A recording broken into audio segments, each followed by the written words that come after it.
High! চলো এবার বলি থাইল্যান্ড সিরিজ 1 এ তোমরা যারা আমাকে মেসেজ করেছিলে কেন আবার থাইল্যান্ডে যাচ্ছি? তাদের বলি 2024 এ যখন আমরা থাইল্যান্ড এসেছিলাম তখন এটা ট্যুর প্যাকেজ করা হয়েছিল। সেই সময়ে ডিসাইড করেছিলাম এরপর যখনই আসবো নিজেরা আসবো। এতে জানো তো মনের মতো করে নিজেদের পছন্দের জায়গাগুলো এক্সপ্লোর করা যায়। আর সবচেয়ে বেশি ইম্পর্টেন্ট নিজের অনেকক্ষণ টাইম নিয়ে নিজেদের মনের মতো করে টাইমটা স্পেন্ড করা যায়।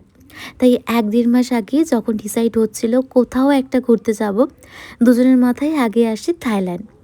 এটা ছিল ৬ দিনের ট্রিপ আর এটা ছিল ডে 2।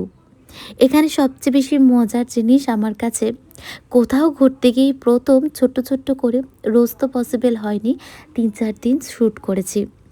সকালবেলা এই প্রাইভেট বিচটা আসার জন্য আমরা হোটেল থেকে বেরিয়েছিলাম ওই 11:30-12টা। এখানে অনেকক্ষণ টাইম স্পেন্ড করে নিজেদের মনের মতো করে হোটেলের দিকে ফিরি ওই সন্ধ্যের দিকে।